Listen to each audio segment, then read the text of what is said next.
উৎপাদন করার ক্ষেত্রে একটা কারখানা প্রয়োজন। কারখানা ক্ষেত্রে যে বর্জ্যগুলো হচ্ছে উৎপাদন হচ্ছে, বর্জ্যগুলো তৈরি করছে, সেই বর্জ্য থেকে আমরা সরাসরি বিদ্যুৎ উৎপাদন করবো।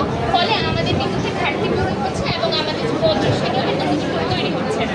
শুধু তাই নয়, এই যে বর্জ্য এবং হচ্ছে আমরা পানি সংশোধনের জন্য যে আমাদের কিন্তু আমাদের দেশটা একটা নদীমাতৃক দেশ, এই নদীমাতৃক দেশকে হচ্ছে আরও সুন্দর এবং পরিচ্ছন্ন রাখার জন্য আমরা পানির হোল ব্যবহার করছি। এটা ছাঁকনির মতো কাজ করবে।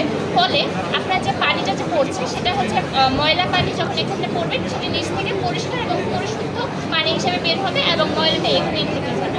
শুধু তাই নয়, আমরা এখানে সোলার প্যানেল ব্যবহার করছি। ফলে সোলার প্যানেল সূর্যের আলোর মাধ্যমে বিদ্যুৎ উৎপাদন হচ্ছে।